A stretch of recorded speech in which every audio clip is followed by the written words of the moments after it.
Law Talk with Ethel Mitchell is sponsored by Equity Resource, a development, construction, and investment firm that is transforming properties throughout the Washington, D.C. metropolitan area. Our mission is to develop properties at a high level of value, a low risk of investment, while providing impeccable service to our customers.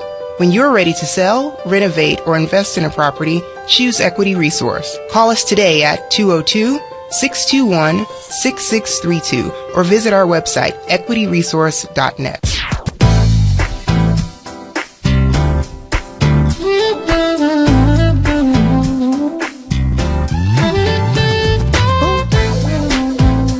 This is your host, Attorney Ethel Mitchell. I am broadcasting live throughout the world on Radio 1 Station 1450 AM, WOLDCnews.com, and LawTalkWithEthelMitchell.com.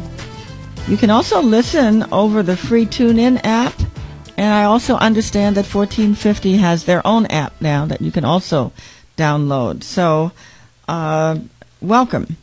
We have a great program for you today as we continue discussions related to criminal justice. So listen up and learn information that really can protect you and your loved ones. This program is also brought to you by my law office, Wills and Trust, LLC, where I prepare wills, trust, power of attorneys, and advance medical directives. So if you or someone you know needs a will, a trust, or assistance administering an estate, give me a call at 202-772-1988. That's 202-772-1988. Law is powerful. It can help you or it can hurt you. It impacts everything you do. What you don't know can hurt you, and what you do know empowers you. So each week, Law Talk with Ethel Mitchell brings you lawyers and other professionals to share their knowledge and expertise with you so that you may be empowered as well. Remember, however, that what you hear on this program is for information purposes only. No attorney-client relationship is established by anything said on this program. Each person's circumstances are different, and you must seek individual counsel for any situation for which you need legal advice. All of our programs are archived on LawTalkWithEthelMitchell.com. So if you missed a program, go there. And these programs are posted by my webmaster, Earl Hooks. This is a call-in program, so you can call in at 1-800-450-7876, 1-800-450-7876. My executive producer, Stacy Royster, and radio engineer, Darryl Farley, are ready to receive your calls. So let's get started. Previously, we were joined by esteemed criminal justice attorney Anthony Rico. And we've had attorneys Benjamin Crump, Petersburg, Virginia Police Chief John Dixon, attorney Rod Boggs, president of the Washington Lawyers Committee for Civil Rights Under Law, and many others discussing various aspects of the law related to police brutality, prisoners' rights, racial profiling, and more. Today we have two special guests with us to discuss a special report, a brand new report that just came out June 11th of 2015 that they co-authored along with other attorneys and the Washington Lawyers Committee for Civil Rights Under Law. Attorneys Kevin Glandon and Brandon Myers, associates with Covington and Burling, are with us today to discuss the scathing special report on the jails in Washington, D.C. Attorney, I know I have a caller, but let me finish the introduction, okay? Attorney Kevin Glandon is an associate with the law firm of Covington and Burling, LLP. He is a graduate of Georgetown Law School and Michigan State University. He was a legislative aide and staff member to U.S. Senator Carl Levine and has represented members of Congress, private citizens, PACs, and super PACs regarding the federal election campaign laws and regulations. Attorney Brandon Myers is also an associate at the law firm of Covington and Burling, LLP. He is a graduate of Morehouse College and Duke University School of Law. He served as law clerk to the Honorable Phyllis D. Thompson on the D.C. Court of Appeals. Attorney Myers has advised a professional sports team with development of their personnel policies and represented clients in government contract disputes and other matters. The subject today, however, that they are going to be speaking about is the D.C. jail system. And you might say, how do these young men know anything about the D.C. jail system? Well, one of the things a lot of people do not know is that lawyers are obligated and required to contribute what we call pro bono work. That's free legal services for persons and for the community that helps the community. And Covington and Burling, along with other major law firms, work with the Lawyers Committee for Civil Rights Under Law all over the country, actually, to bring lawsuits, do studies, and they've done tremendous work that have advanced the cause of civil and human rights. And this is one of the most recent studies and reports that you all have done. So welcome, Kevin and Brandon. I'm very glad to have you with me today. Thank you for having us. You're welcome to be here. You too, Brandon. Thank you very much. You're quite welcome. Now, tell me, what led to the drafting of this report? Well, I think there are a number of things that made this report particularly timely. First, the D.C. jail is aging. It's about 40 years old. We're seeing the effects of that. There's a contract that's been 20 years running that's almost come up in 2017 for management of a different facility, the CTF. The Washington Lawyers Committee is doing a series of reports on criminal justice and racial disparities, and this is the next in line. In addition, there's a national dialogue that's been going on about race and criminal justice, and I think this, fits into that. Fits into it, yeah. And additionally, we've been seeing some trends in decreasing populations in the prisons, which I think calls for a look at what next. Okay, very good. Tell me a little bit. Oh, one moment. I'm sorry. Let me speak with the guest. Alex, I understand you're on the line? Yes, ma'am. I'm sorry to have you wait so long. I'm very sorry. How can I help you? No problem. It's got to be completely off subject, so I hope this doesn't take you away. But I had a legal question. I'm a DC tradesman, and I wanted to know, because there's some people that want to use my license so they can get contracts. Well, what I want to know is this, even if they pay me, is this a wise idea to do, or is this something that's legal to do? Do you know about that? I'll be honest with you. It doesn't sound too cool. I'd be careful with it, but I really don't know the answer to that. I don't do that kind of legal work. Either of you familiar with that? No, I'm sorry that I can't help you with that. If you contact Attorney Warner Sessions, he's been on this program before. Look up Attorney Warner Sessions, Sessions. I know that he represents a lot of D.C. contractors, and I would think that he would be able to answer your question with respect to your license. Okay? Okay. Okay. You're quite welcome. You're quite welcome. We're going to come back to the subject right now about the condition of the D.C. jail. So, Brandon, why don't you tell me a little bit about what the report found? Tell me a little bit. So, I'll start by saying that we looked at the two primary facilities in D.C. And what are those facilities? The D.C. jail, and the other facility is the Correctional Treatment Facility. Okay. Otherwise known as the CTF. Yeah. And so, with respect to the D.C. jail, we found, as my colleague Kevin mentioned, it's 40 years old. So there's been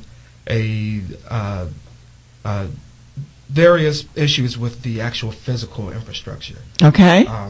There's been a series of inspection reports by the Department of Health, which have identified problems that have been categorized as serious to very serious. Some of them include holes in walls, water leakage in the walls, vermin infestation.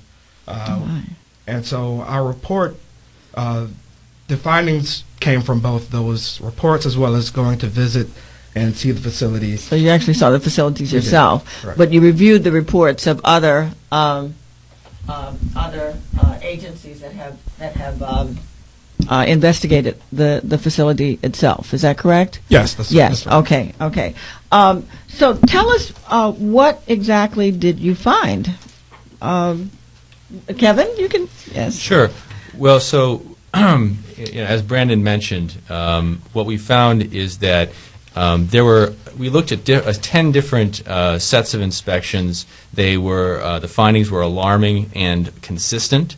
The Department of Health identified numerous violations of established correctional and public health standards, as well as structural and mechanical problems that, in some cases, were serious to extremely serious.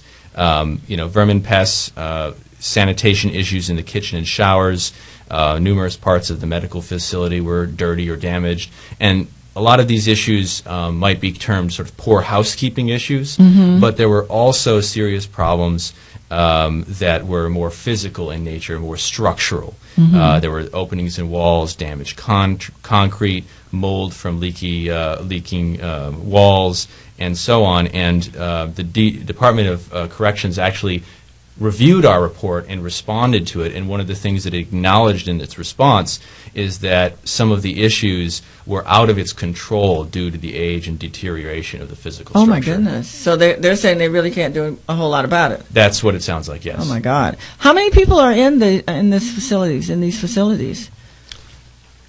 About, approximately. It's on a daily basis in fiscal year 2014, the average is about 2,041 across the DOC system.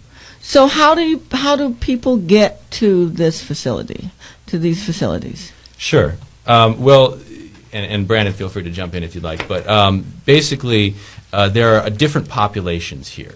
Okay. You have people who are waiting pre-trial, both people who have been charged with a misdemeanor and people who have been charged with a felony. So it starts by being arrested. Yes. Okay. So if you're arrested, this place that's rat infested and so on like that is where they're going to send you to, probably. Well, I've definitely seen mice. I don't know about the rat species, but stand corrected. There could be. It could be. Yeah. But yes. So they go to the facilities, and the DC jail itself is only for adult men. Okay. The CTF, the Correctional Treatment Facility, is for men, women, and some youth. Okay. Youth who are charged as adults. I see. Okay, hold on just a moment. We have a caller. Hello, caller? Good morning. Good morning. You're on the air. Rick? Yes. Yes. Yes. I just like to ask a question. I came in kind of late, but I was really trying to cut my grass, but I just thought this was so interesting. What is the premise of what you all are you saying that blacks killed more whites over a certain period of time, and what time period are you speaking before I make my comment? We've not made any statements at all about anybody killing anybody, black or white. This program is only about the DC jail system. That's all. So you must have been listening to another program. I'm sorry. Oh, I just thought I heard two males talking. You hear two lawyers talking about the conditions that they found in the D.C. jails. Oh, that's in the D.C. jail. Yes. Okay. And we didn't talk about nothing about nobody killing nobody, okay? No, I thought you said something about whites killed more, blacks killed more. No, I don't know. I don't know what you were listening to, but it wasn't this. Let me go back. I'll cut the grass. I'll just listen. Bye. Yes, ma'am. Yes, sir. Okay. Goodbye. Sorry about that. Okay. Sorry about that interruption there. Okay. It's all right.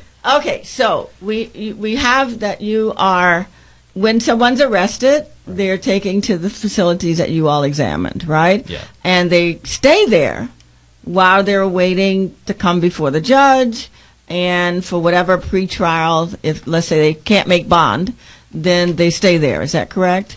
Yeah, I mean, that won't apply to everybody, of course, but for those who stay there, it's actually a significant part of the population at the facilities who are awaiting trial. Right, because they can't post bond. Yeah, it's only a very small percentage who are sentenced misdemeanors who will actually stay there for the duration of the sentence. See. Okay. Yes. So we should also mention that in D.C., if you are convicted of a felony, then you're actually you're transported to the federal system. So D.C. or those who are convicted of a felony under the D.C. code will actually go into the Federal Bureau of Prisons.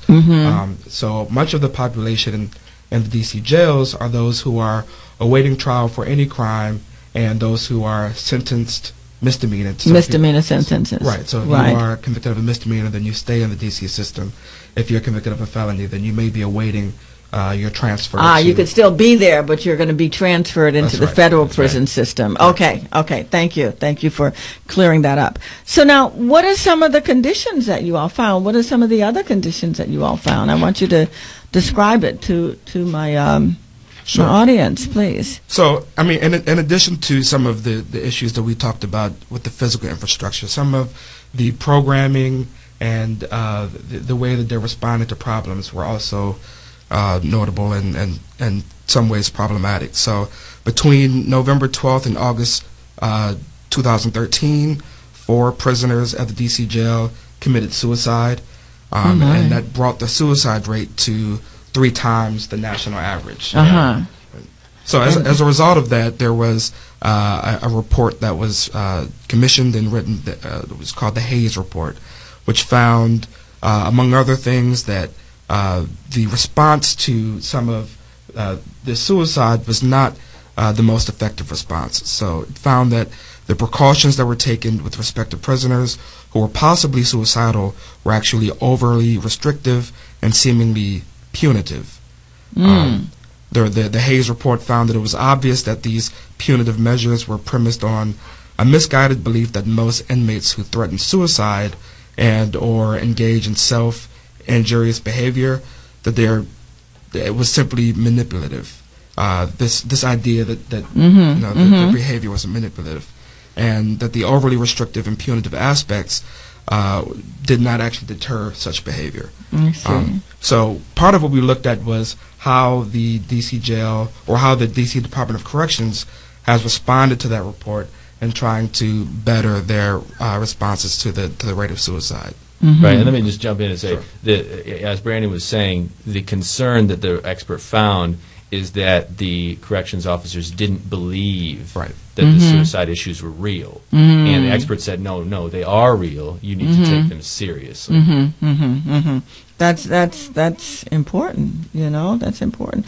What about youngsters that are in the facilities that are run by CTF? Tell us, what did you find with respect to that? Sure. And what is this group that runs these places? What is that? So the issue with youth in the DC system is a little bit complex. So I'm going to try to break it down and make it simple. The CTF, the separate facility, is the only place that's going to hold youth. It also holds women. The DC jail only holds adult men. The youth at the CTF are almost all young men, and it's very rarely does a young woman go through that system. These are people who are tried and maybe convicted as adults. And the thing about it is, it's a small population compared to the total population of the CTF. And because you have youth, they must be separated from adults by both sight and sound. You have this subpopulation within the CTF that cannot interact with others, and can't even see them or hear them. At least in theory. At least in theory, exactly. And so one of the things that an expert found is that the youth programming and the use of isolation recently were serious problems. When you have a facility that's not designed for a special youth population, you can't use a gym, you can't use a recreation area if anybody else is in it. And that makes it harder to provide the appropriate programming space. So this was not really built originally or designed originally to have youth in the middle of this adult population, so to speak. That's our understanding. Yeah, that's the I think that's understanding. one of the big problems when we look at the CTF and the DC jail. It does not appear that the facilities are adequate to address the needs of the existing populations. Right, and I know that there's a real issue of young people going into the system as juveniles and really getting corrupted, getting abused, physically abused as well as mentally and so on, and really getting corrupted. So by the time they come out, they're worse than they were when they went in. Absolutely, and that's one of the things that really calls for good programming and also connection with their families. One of the things that we found in the report is an issue with video visitation. And what do you mean? What video visitation is there's it's like a computer with with a little microphone. You go up to like this a little, Skype thing. Yeah, it's sort of like Skype. You go up to it in the prison facility, and it's not necessarily going to be by itself. It might be in a room with other similar devices, so you're not going to have privacy. But what you do is you can have a video call to another place. For example, there's maybe another meeting room where other families will gather. You kind of stare into the video, and you can talk to people over basically what is sort of like a Skype. That's called video visitation, and in many respects, that's replaced in-person visitation at the facilities. That's not good. That's not good enough. No. Yeah. No. Yeah. Hold on just a moment. We have to take a break, okay? And we'll be right back. Thank you. Okay. Thank you. News updates on the web at WOLDCnews.com. DMV. Like we always do with this time. Ready for the best circus ever? Get ready for the Universal Circus. For the young at heart and for the people that Things to get down. I thought it was real good. Everybody was great. So you say you saw it last year or you've seen it before? It's definitely different. It's something new every year. Don't miss out. Playing June 24th through July 19th at the National Harbor. Visit UniversalCircus.com for tickets and details. Sponsored by McDonald's. Deeply rooted in the community.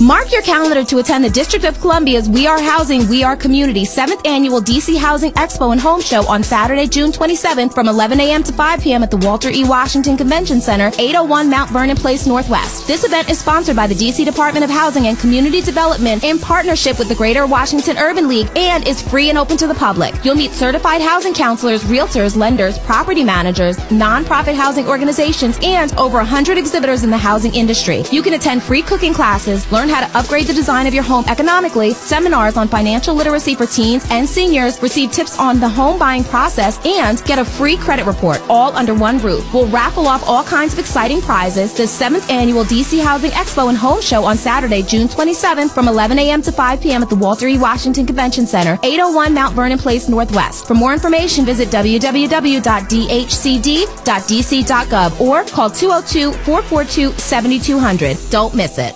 Confessions of a Potentially Perfect Parent, brought to you by AdoptUsKids.org. Okay, here goes. I know more about cooking dinner for a party of 12 than I do about packing a lunch for a 12-year-old. I know kids like things like PB&J, pigs in a blanket. Oh, and fish sticks. They do love fish sticks. Fillets I get, but sticks? What part of the fish does the stick come from? I know I can read a cookbook that'll tell me how to make a red wine reduction. But where are the cookbooks that can teach me how to cut the crusts off bologna sandwiches? Oh, maybe we can compromise on mac and cheese. Can you make that with brie? Everybody likes brie, right? You don't have to be perfect to be a perfect parent. There are thousands of teens in foster care who would love to push your food around their plate. Call 1-888-200-4005 or visit AdoptUsKids.org for more information. This message brought to you by the U.S. Department of Health and Human Services, Adopt Us Kids, and the Ad Council. News Talk 1450 WOLAM, where information is power.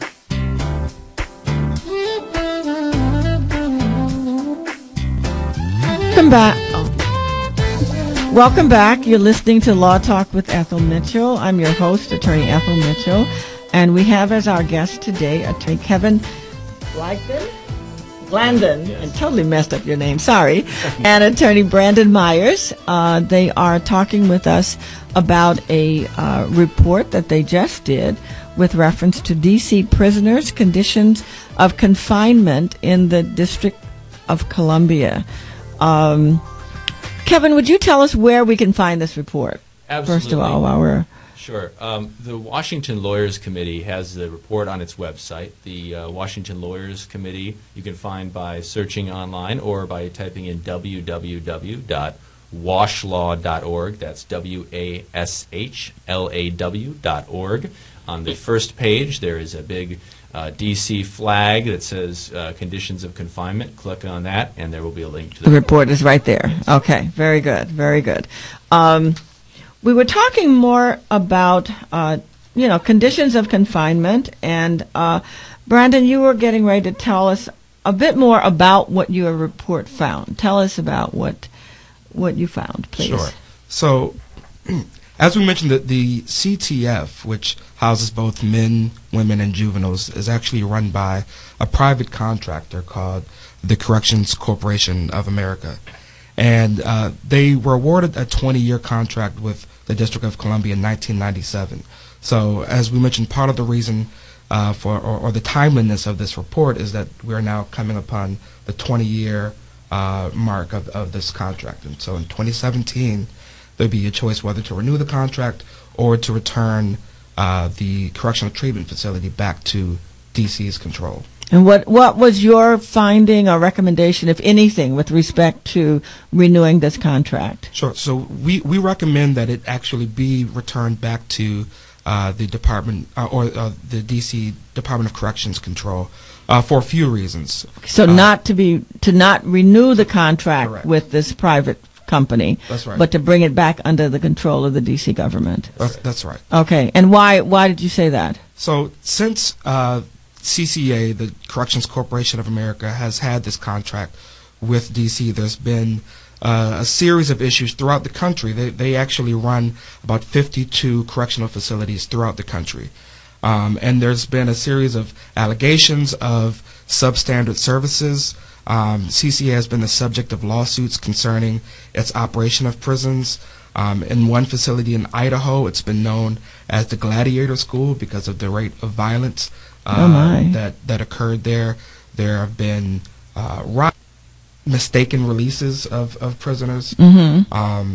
And actually in D.C. at the CTF, there have been CCA employees who have allegedly accepted bribes to smuggle contraband, including cash, electronic items, and cigarettes and drugs to prisoners. Mm-hmm. Another cause for concern is the political influence of the CCA. So CCA, up until 2011, was a member of the American Legislative Exchange Council, otherwise known as ALEC. ALEC has drafted model legislation for tougher criminal and sentencing laws. For instance, there's the Truth in Sentencing Law, which actually restricts the amount of good time credits that prisoners can accrue. Oh, so they get to keep people longer and therefore make more money. That's right. That's the effect of really? these laws. They Oh, keep that's people, awful. They keep people in prison for longer. The idea behind the Truth in Sentencing Law was they wanted to get rid of the disparity between the amount of time served and the amount of time you were sentenced. Mm-hmm. So it restricted your ability to get out early. Wow. Although they don't currently participate in that particular activity, they still do spend a considerable amount of money on lobbying and on campaign contributions. And one of the big issues, Brandon, tell them about one of the big issues that they're lobbying about recently. Oh, so there have been several incarnations of what was called the Private Prison Information Act in Congress. So as some might know, the Freedom of Information Act is an act that requires government bodies to hand over information upon request to anybody who requests it. There's some exemptions to that, but for the most part, that's their obligation. As a private corporation, CCA does not have that same obligation.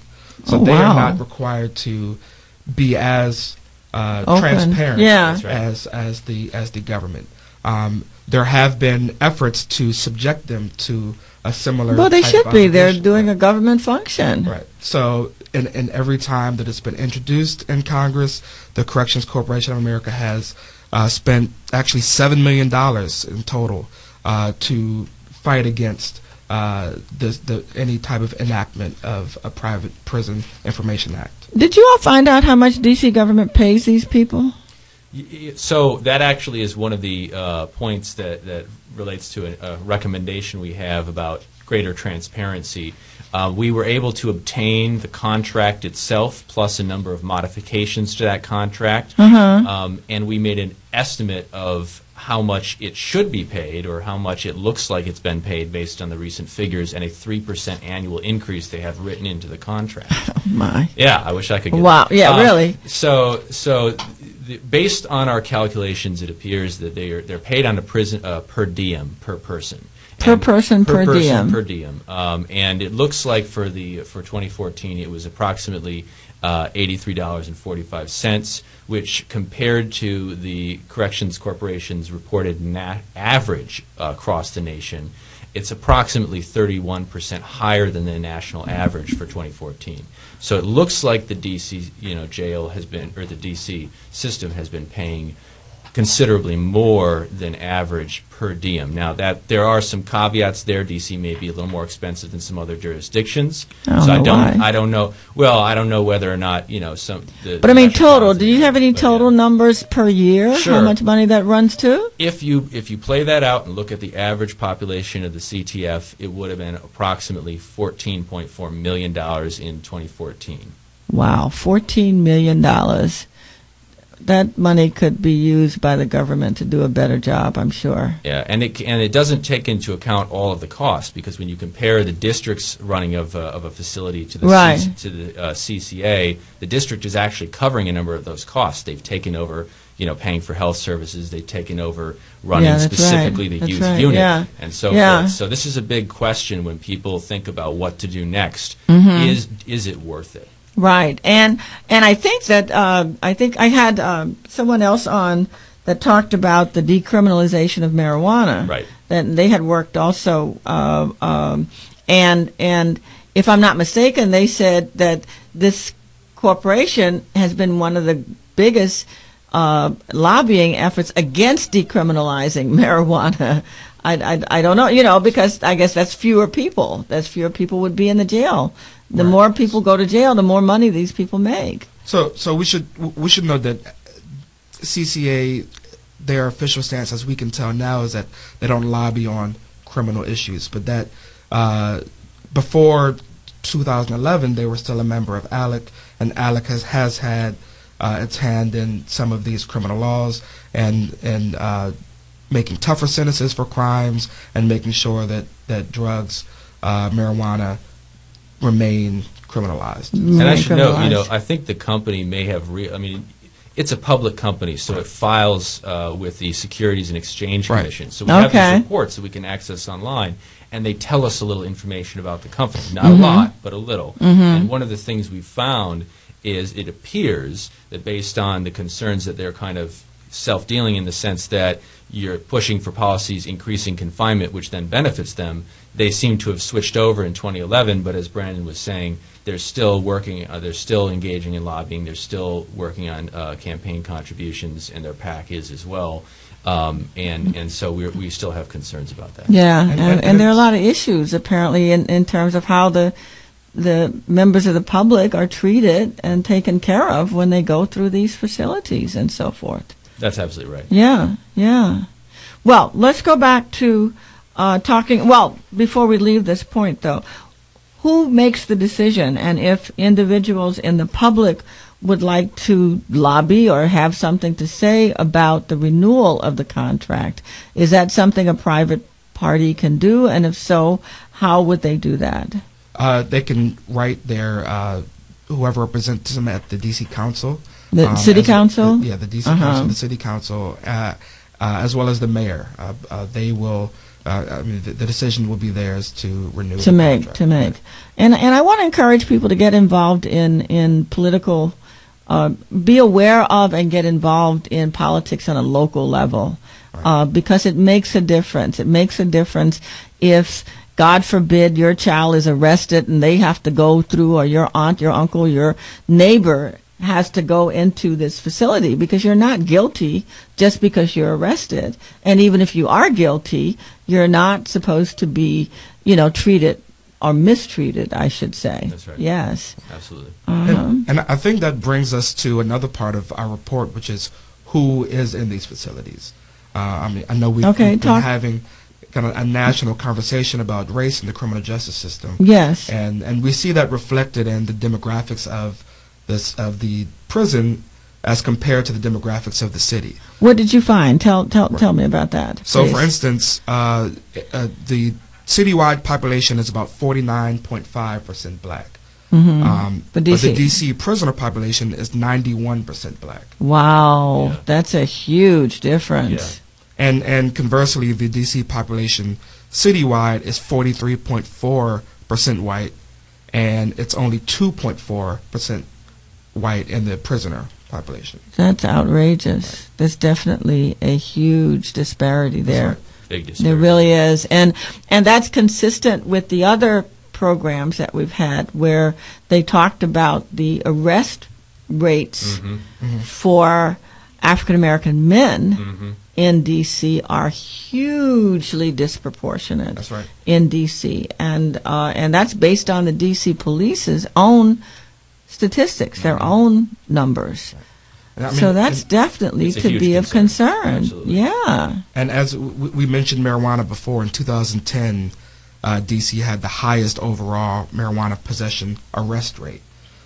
So now, we are looking to see some changes now that marijuana on the city level is no longer criminalized. But I think some of the efforts behind that were these numbers that we're seeing, where not only was the arrest rate so high, but the 91% of those arrested were black. Even though studies have shown that marijuana use is about roughly equal between black and white. Yeah, but whites weren't being arrested. That's right. And I've heard other programs where the effect of arrest is you lose your job, you can't get another job. I mean, it ripples throughout the life of the person. Devastating. Yeah, even if you're not convicted. That's right. Even if you're not convicted. Yeah, employer may say, "Whoa." Exactly. You can't. And in this town, you can't get a what do you call that thing that's so important here? Security clearance. Yes, right. I mean, that's huge. That's actually a point for a lot of people to realize, because the federal level is still different. Yeah. So they're not going to be applying the district. Yeah, yeah, and it's still illegal as far as the feds are concerned. It is. There has been legislation that has been introduced in the D.C. Council, kind of after this recent legalization on the city level, to constrain employers' ability to require drug tests before they hire the person. So if this legislation were passed, or if it went through D.C. Council and the mayor signed it, then employers would not be able to require drug tests until after they have made the offer. The job.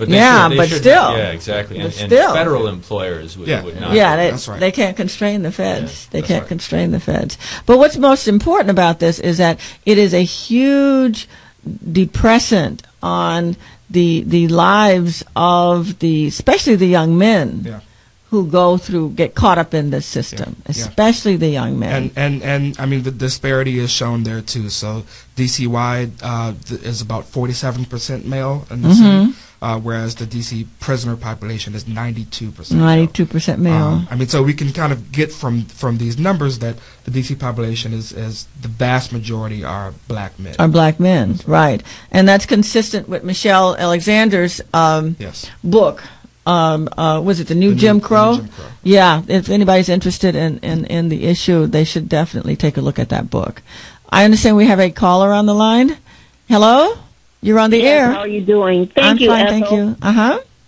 For having this program. I don't like the CCA, and I'm surely not in favor of incarcerating of our men. But my question is this. I do notice that a lot of these guards and police, they come from like Scotland, Wales, Ireland. They wear their kilts every chance they get. They're into the bagpipes. Do you know anything about them, or is this the first time you've even heard someone who's interested in this? They look alike. They're big, tall, and blustery, and some of the mean things they do. Can the young men tell us about those guards and those police? Well, I don't think that we have a direct answer to that question. I mean, I have seen parades and sort of police, events where people wear, Scottish regalia or what have you. I couldn't really say exactly how that fits into fraternal orders and so forth. Okay, so but are you saying that the guards are mainly white? Oh, yes, and foreign? They are. Oh, yeah, they are. Oh, that's outrageous. Yeah, that's even worse. Not only that, there's something about their physique, and I know, of course, these young men know that the police and that originated about early 1800s or late 1700s from that area, England, Scotland, Wales, and Lower England and Ireland. So, that's where it started. And so that's why I just think they're a whole group of brothers and sisters. Well, I don't know the answer to that, and I don't think that my guests know the direct answer to it. But I do know that there's a nationwide conversation that's beginning, and I would love for my audience to be part of that conversation, bring it up wherever you are, and that is that the police that are in whatever jurisdiction should come from that neighborhood. That the police should not be coming from, if you don't live there, they shouldn't be, the majority of the police shouldn't be foreigners who, certainly not foreign, they could at least be American, and it would be nice if they lived in the neighborhood or the area, because it's been proven. I mean, Chief Dixon was on last year. He's chief of police for St. Petersburg, but more importantly, had just stepped down as as head of the National Organization for Black police officers, police executives, I should say. And he said that the community policing, where the police are part of the community, shows wherever it's been implemented, there have been major decreases in crime and major benefits to the community. So I would encourage everybody to get involved on the local level and insist that the police population reflect the population of the person that they're policing. I agree with you. You know, I mean, we see it in Ferguson. We've seen it all over the country. So hopefully we can start that. Yes, One other thing, too, and that is I'm a reader like Charles Dickens and Les Miserables and all of this. It's just that cruelty of the police and the legal system against the poverty and poor-stricken. But I don't call black people necessarily poor and poverty-stricken. I don't. That's just plain old racism. But it did, sort of come from that Dickens era. Les Miserables. Okay. Well, thank you very much for calling in. Thank you. That's all I just wanted to say. I think the caller has raised an issue we touched on earlier, and that is that there is a national conversation going on here that's necessary, it's important, and we're starting that conversation. This is one aspect of that, but it is a larger conversation. It's a larger conversation, and that's why I'm glad, and I wanted you all to come on and talk about this, because even though we are focusing, and your report focused on D.C., it is probably, a example of what, if anybody investigated jails and police, confinement in other parts of the country, you would probably find something very similar. Yeah, I think so. I will say, as I haven't said it yet, that we appreciated that we were able to work with the D.C. Department of Corrections on this. We were able to get access to the D.C. jail. So they were cooperative. They were cooperative. Excellent. And, very good. They have made some steps to address some of these issues. We think there are more things that can be done in each of the 7 areas we recommend, but I do think it's important to note that, correctional officers face risks every day, and they were helpful to us. And I very much respect the work that most police do. It's a hard job. It really is. And we need it, no question about it. But it can certainly be improved. That's and right. And the impact on the community is what I would like to see improve, shall we say. Absolutely. Definitely improve, And where the community is spending so much money on correctional facilities, and where people are, especially our men, are having to be dealing with this stuff, then we need to make sure we're getting the best service possible. That's right. The budget for the Department of Corrections is about $152 million. Wow, that's a lot of money. That's a lot of money. It really is. And so I think that, as taxpayers, we have a right to inquire. That's right. And to make sure that that money is spent well and right, consistent with the values of the community, definitely. So tell us a little more about you. Well, before you do that, tell my audience once again, please, where they can find this report, D.C. Prisoners' Conditions of Confinement in the District of Columbia, dated June 11th, 2015. It's not even a month old. That's great. No. Yeah. You can find it on the Washington Lawyers Committee website. That is www.washlaw.org. waslaw.org. There is a flag image on the front page that says Conditions of Confinement Report. Click on that, and it will take you to a page with the report. Very good. Very good. Tell us a little more about other things that you found. I think that you say that part of the confinement facilities included residential treatment programs, good time credit, things of that sort. Can you tell us a little bit more about what you found there? I think at one point you were explaining to me there's a DC jail, there's a CTF, and then there are these halfway houses. Halfway houses, right. Yeah. What is that, and who belongs to those who goes into those programs? Sure, those are they actually only have a small percentage of the population, but there are and there used to be 4 that the district would contract with. Now it used to be efforts from ex-convicts, Extended House, Fairview, and Hope Village. The district isn't contracting with efforts from ex-convicts at this point. And approximately 15 people were at efforts, 24 at Fairview, 40 at Extended House, and 43 at Hope Village. Mm-hmm. These were often used as alternatives to incarceration, and the Post and others have done some investigation into whether or not they are successful and effective in helping people. And I think there is some question with respect to that. But for our purposes, we primarily focused on the D.C. jail and correctional treatment facility. Okay.